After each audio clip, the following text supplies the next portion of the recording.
All right. So, hello guys, welcome to the third episode of An Entrepreneur's Mind. Today we have with us Meraj Faheem. Miraj runs an online coding boot camp called Code.in. He is also a founder of the hacking school here at Hyderabad. He also runs a trillion co-working space. And Miraj has been into Telangana State Innovation Cell. He was a entrepreneur innovation fellow, if I'm not wrong, Miraj, right? Yeah. Yeah, welcome to the show. Glad to have you here. Thank you so much, Nikhil. Thank you so much for having me. Yes. So, Miraj, to quickly get started, can you tell us more about your current work right now and how you're coping up with this COVID-19 situation? Um, Working from home feels good, but I don't think anything changed for me. I'm mostly a office or a home guy, Okay. and it's been like this since the day I started. So you could only find me two places, either in office or at home. Okay. Definitely, I miss office. Office is my happy place. I'm at my best and the most highest energy forms when I'm in office. But I think home is not a bad place too. So nothing much changed with respect to the Right. work. Nothing changed work-wise. But it has affected a lot of other people who we work with. So it definitely has impacted our work.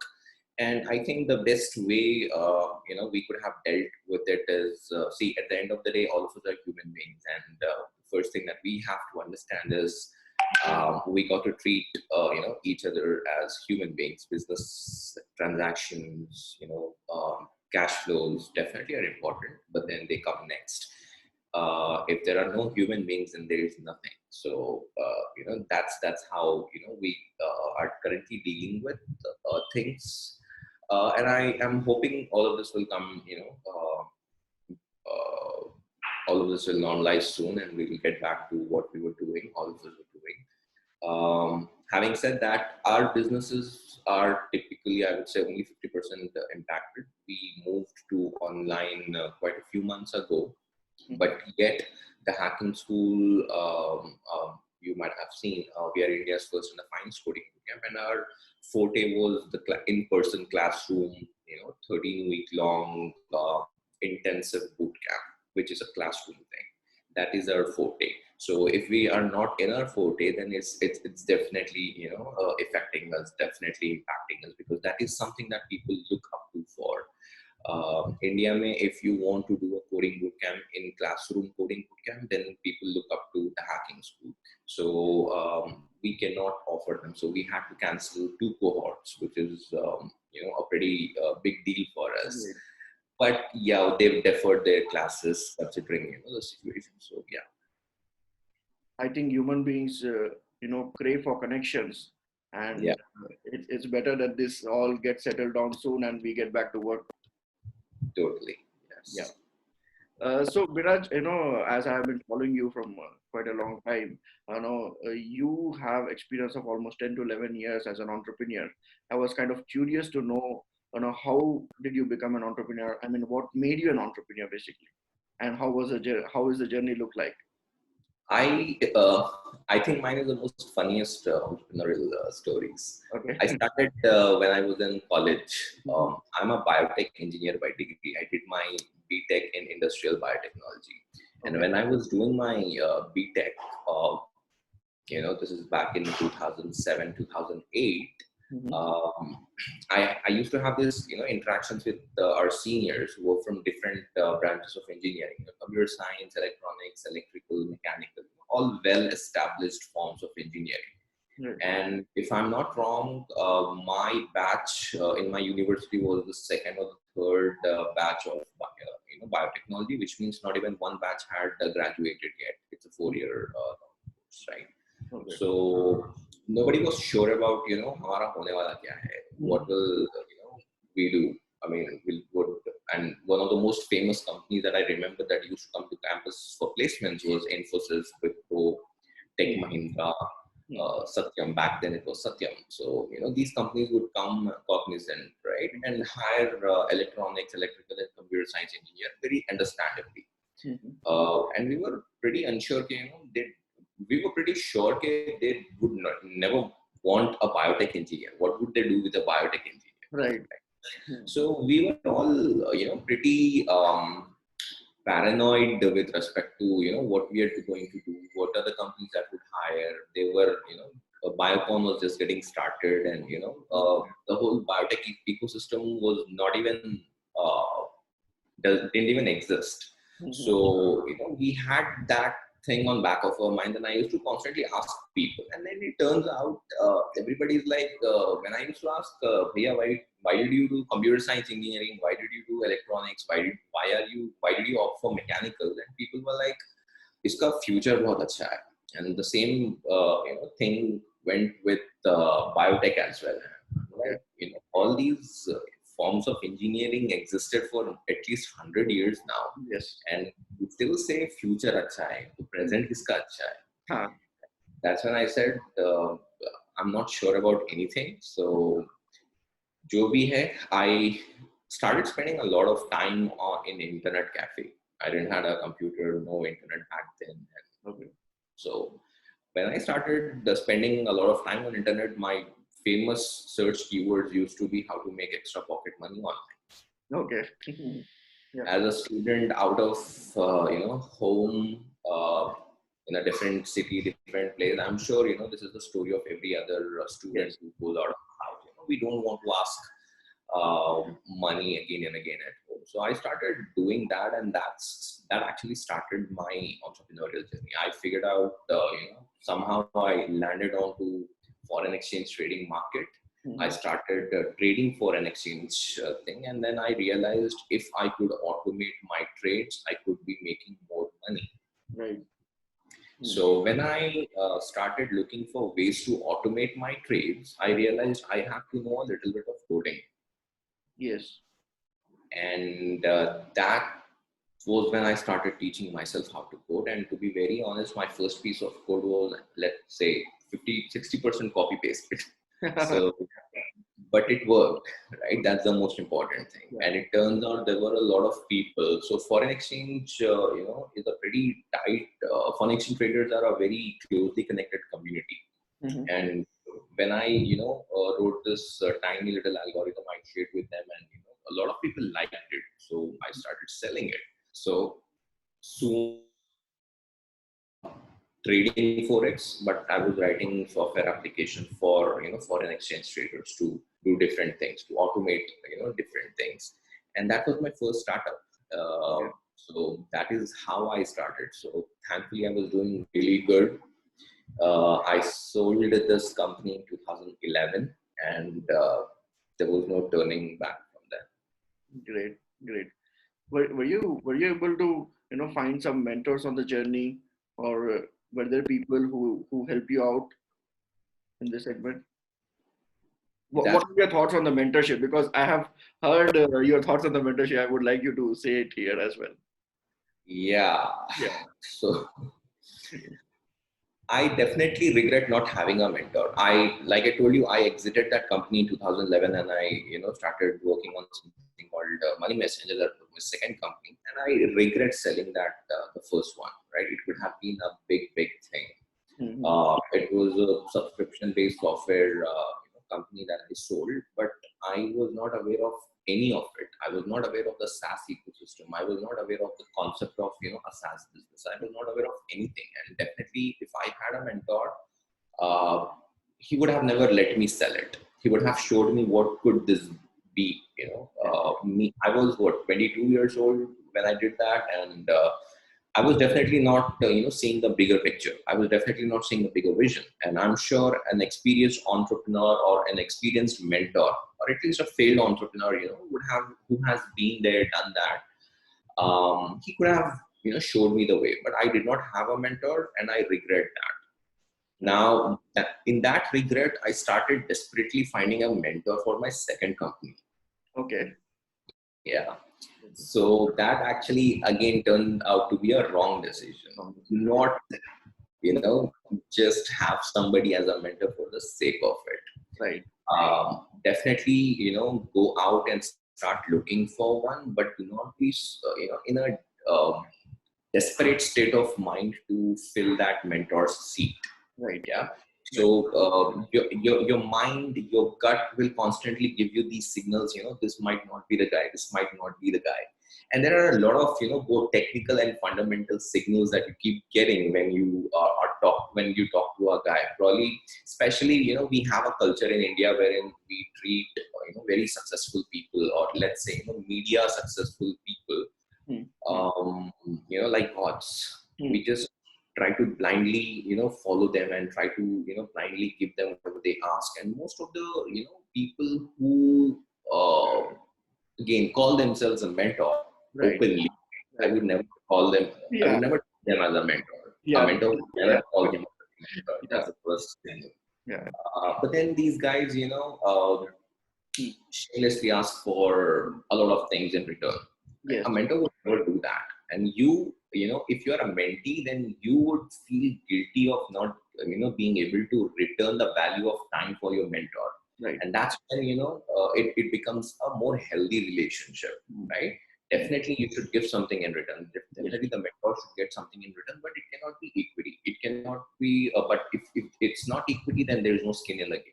How is the mentor going to be responsible for the advices that he's going to give you, right? It cannot be an investment. That would make him an investor and not a mentor, right? So it's a pretty complex relationship. It's a pretty complex equation. Yeah. And this is something that people have to understand, and it's not a short-term process. It's not like you're trying to find a school and you take an admission and you start a course. It doesn't happen that way. The conversations that you have with your mentor are pretty real and to the core. Yes. You don't even talk about technicalities with your mentor. What you're talking is your heart without getting judged. Correct. It's like reading a book. A mentor will read you like a book and advise you and probably trash you right and left if he sees you doing something wrong. Yes. And we cannot find a lot of equations or relationships like this in the country, at least.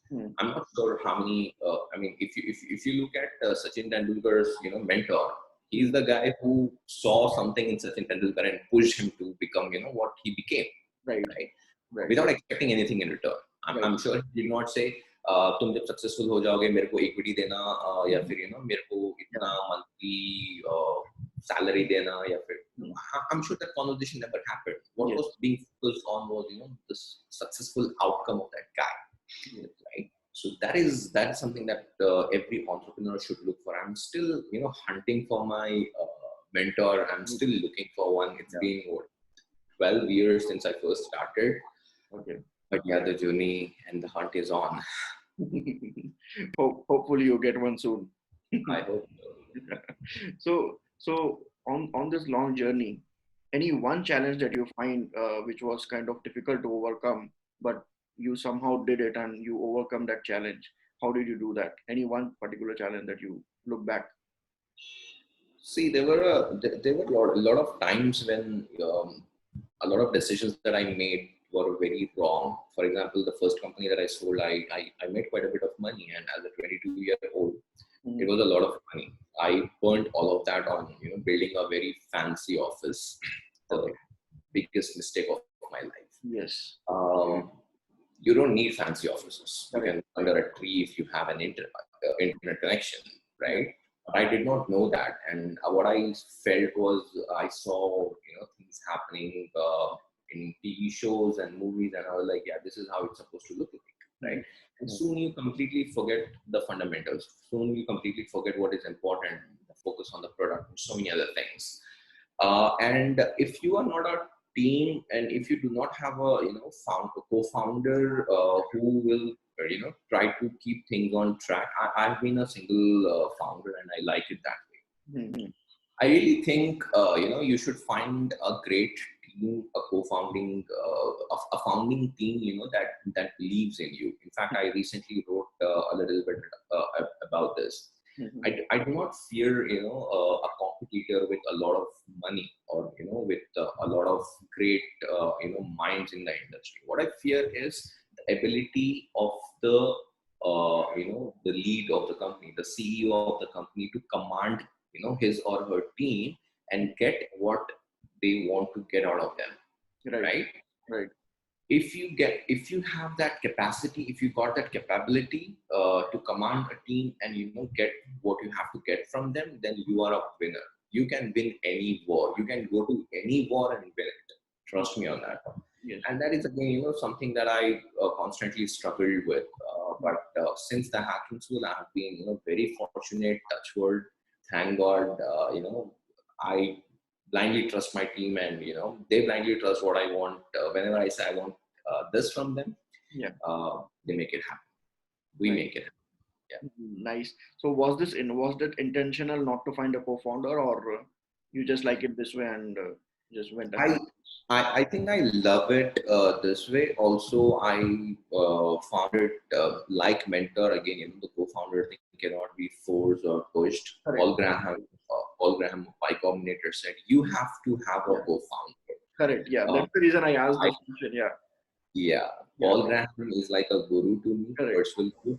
He doesn't know me, but I follow him. I read about him. Yes. He teaches a lot to me, but then I think I very respectfully disagree with him on this one. Yes. You have to find a co-founder if you don't need one. All right. A good team is good enough, right? You don't have to have a co-founder just because somebody said you have to have a co-founder, right? Again, it's a completely almost matrimonial process, right?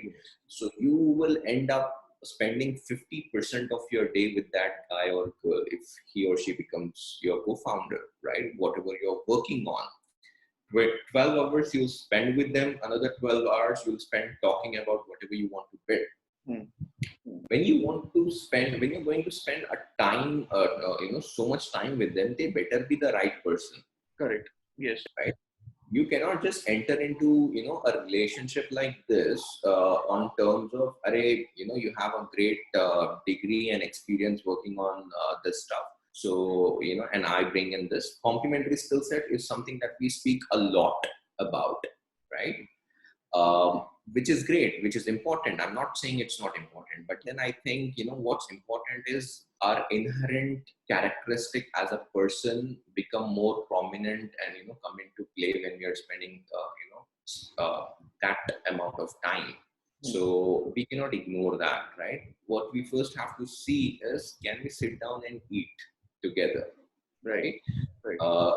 If our food habits match. See, Nikhil, my views are, absolutely unpopular views, and I bring a completely different, thought process. So please excuse me. But these are things that I, have learned firsthand from my experiences, and these are things I couldn't find in any of the books that I read. I read a lot, and I did not find, this thing in any book. And this is why I really think it's important for the budding entrepreneurs and especially the student entrepreneurs. I work with a lot of student entrepreneurs, and I cannot stress on this fact that you should find the right people, and skill set is definitely important. You can train skills, you cannot train character. Character is something the guy brings on the table, right? So you have to be cognizant about it. Wonderful. Thanks so much for those inputs, Miraj. To make this more fun, we have got a live exercise here. So just you're not Miraj anymore. You do not run a hacking school or a coding boot camp. You're going back to your old school days again, and you're starting fresh as an entrepreneur. And the bad news is you're starting with me. Okay. So, we have some amount left in the bank, and we want to get started as a business. This exercise is mainly for people to understand how easy it has become to start a business these days. So, what do you want to start, and how do you again start selling it as well? All right. So I think I have two ideas, two plans with what I would do. And this is honestly something that I have been doing, and this is something that I have tried before, and I would try this anyway. Okay. The first thing is, depending upon how much money we have left in the bank. So we have $1,000 in the bank. Okay, so we have $1,000 in the bank. Yeah. So Nikhil, I'm letting out a secret here. I am a I buy a lot of domains. Okay, Okay. domain names. I'm pretty obsessed with it, but I'm not a domain investor, which means I don't buy it to sell it. Okay. I buy I buy domains to build something on it. So probably I want to buy a property and build on it and Hmm. set it into automate it and try to see if we can generate income for me. So the key here lies in buying names that existed before and not hand registered brand new ones, right? Okay. So it involves a little bit of research, which is not again nothing complicated. It's just a basic Excel sheet research that you can do to look for what are the names that get inbound traffic. Right. Yeah, and Right. what can you leverage, what can you do or what experience can you leverage of yours and build something on top of it so that can start a little bit of income using that domain's inbound traffic from day one. Okay. Okay. So that would be one of the things, and technically the domain name range can go from anywhere between $10 to $10,000. Again, it will require your negotiation skills for you to get it in a budget that you have. Okay. Another great option is renting out of domains. Now, a lot of people rent out a domain. So probably, I think with $1,000, I think we can rent a domain for the next 5 months. Okay. And I'm sure if it's a great name, it will already start, making the income and generating profits. So that's one thing. Second thing is in your business domain, which is also mine, co-working space. Mhm. I would probably you know um, for $1,000 I would come to Nikhil and I would say, hey Nikhil, this is $1,000 and I want this seat, but I would want to sublease this to somebody else. So I'll probably keep a margin of 15-20% and start subletting it to somebody else Yeah. on a different basis, or maybe do something else with it. So Mhm. yeah, probably let's say I become your affiliate, or Yeah. I start reselling it. Yes. Yes. There is a concept in I think Indore or Gurgaon somewhere where people are actually selling seats. Just a particular seat, 5 feet distance or no, just desk. They are selling it off for about 6 lakhs or 10 lakhs something. It's Landlords have been started doing this thing. it's already happening. The cooking space in shopping mall that started, and I Hmm. don't think they are selling it in 6 lakhs. It's costing a bomb. They asked for 30 lakh rupees for one seat, Okay. and the terms and conditions were really ridiculous. But the thing is, you buy it; it's your property now. So that one seat, six Okay. by 6 feet, is yours. So I don't know how it works. I will. I don't know. Yeah, I mean, wonderful to hear your ideas, Miraj. So moving further, what is one moment, one battery up moment? We call it battery up and battery down moment. So what is one battery up moment in your career where you felt like you're on top of your world right now and you can do anything whatsoever might come your way? So one moment like that.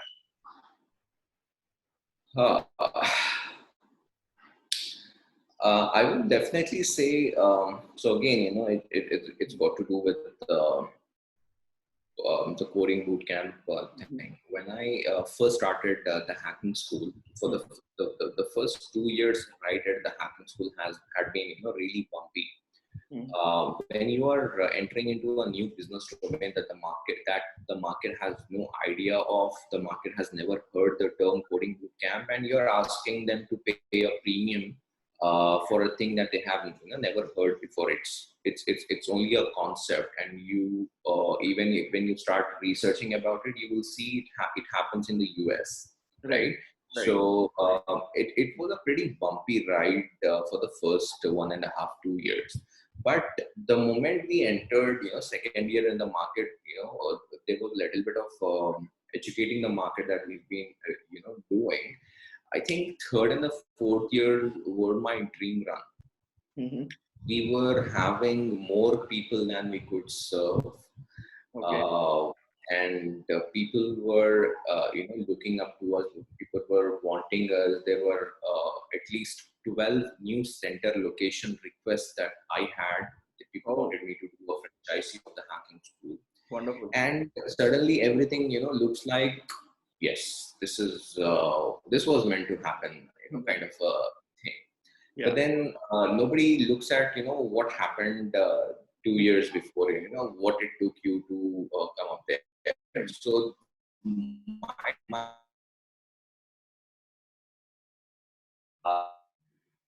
I was form last year, Mm-hmm. not 2016, Mm-hmm. and I think my trajectory since then has been up and up. Great. So yeah, I don't know if it qualifies, but that was my background. No, I mean it definitely qualifies. So on the contrary, what is the downside of it? I mean, what is one moment where you felt completely down, depressed, and nothing is working out? Any one moment like that? And what did you learn from that?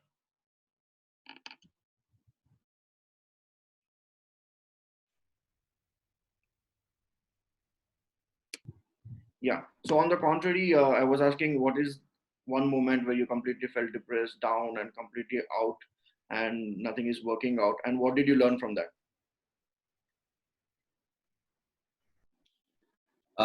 So I told you I was stressing on the fact of finding a team, right? Mm-hmm. A core team Yeah. that going to become your army, and that go out and start fighting wars with. There was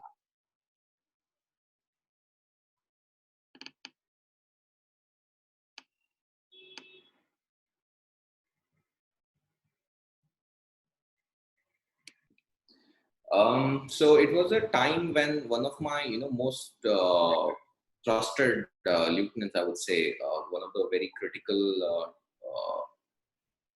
team members, Mm-hmm. decided to want to higher studies, and was moving out.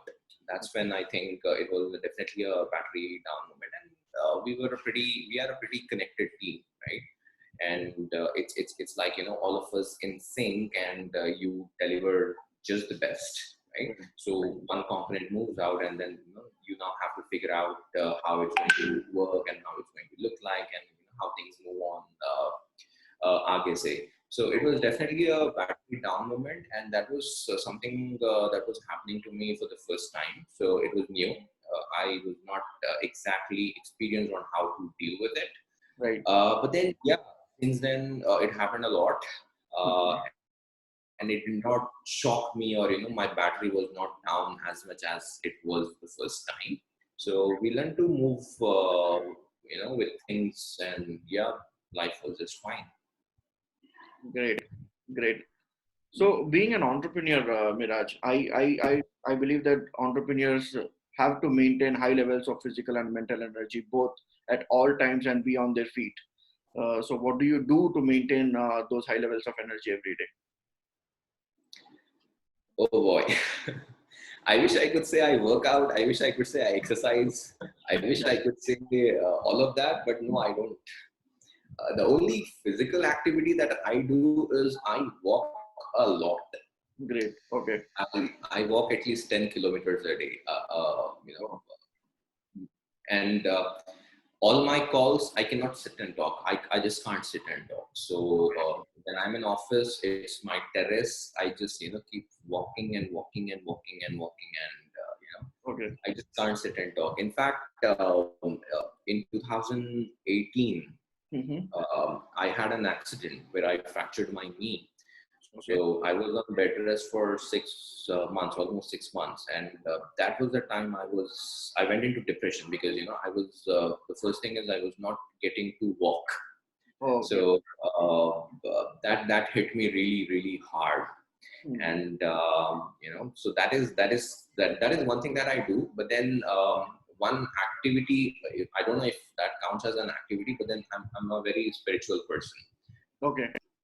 I pray 3-4 times a day, and when you connect with God, When you can connect with, the source of creation. I'm not sure if your audience will connect with me on this one or not, but then it gives you a sense of, relaxation. It gives you a sense of hope. It gives you a sense of confidence that,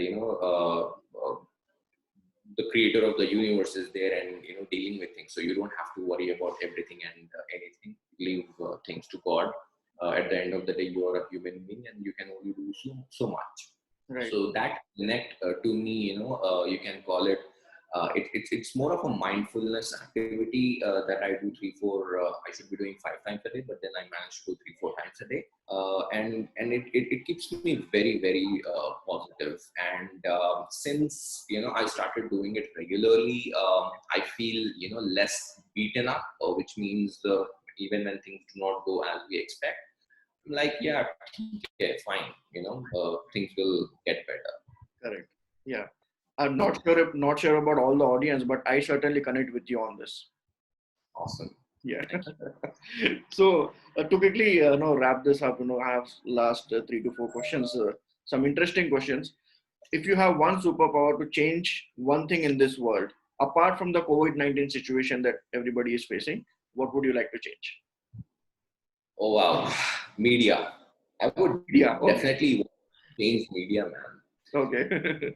I'm not even, talking in context to politics. I'm talking in context to the whole startup thing. Yeah. And I have been watching this since 2007, 2008, since, the uh, Flipkart's early days, right?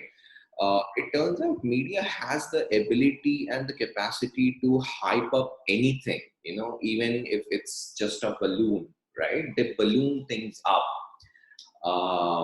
and people raise money based on that hot air, and then they go out, and it spoils the whole market, man. And when you spoil the market, you have to understand that you're destroying, or you're at least affecting the fundamentals of the market. Yeah. Correct. So Yes. I would definitely want to change, the whole media thing, the whole PR industry, the whole, media marketing thing that's happening. Anybody with, deep pockets can go out and try to influence somebody to look at things, or, make white look black, or make black look white, Right. right? Which is not good at all. Right. Right. This is going to affect, really badly. So this is something that I would, the VC game. Yeah, VCs, help you manage your media better the day you start, raising funds, so that, you acquire a better share of the market and you make more money, you acquire better profit. But on what terms? So Right. that is my question. So, we have to be completely aware of that fact. In fact, I'm writing an article on that with a very controversial title. I hope you read it and let me know. Sure. Sure. Sure. Talking about VCs, Miraj, I also want to, ask you about investors. I love your way of, looking at things on the investor side. You have already exited the company, so I'm sure you can give some real good advice and tips for people who are always looking for investment. Hmm. Again, Nikhil, you want to get me banned from industry? No, no. See, these perspectives are very important for an entrepreneur. I surely follow you as well on this. Uh, I am not a big fan of raising money. I'm not a big fan of raising funds. In fact, just this morning, I had a call at about 2 a.m. with Mhm. one of my friends. He's working on an idea, and he's like, "Can you make a few introductions?" I'm like, I would definitely love to make you a few VC introductions, but why do you want to raise money? And he's like, what do you mean, why do you want to raise money? And this is a guy who doesn't, he's a good friend of mine. He doesn't attend any of my sessions. He doesn't know, what I do online. Mhm. He knows that I'm an entrepreneur. I'm, pretty connected, and he wants an introduction. I'm like, nobody, you don't need him right now. Right. Do things that way. And this is what I tell anybody.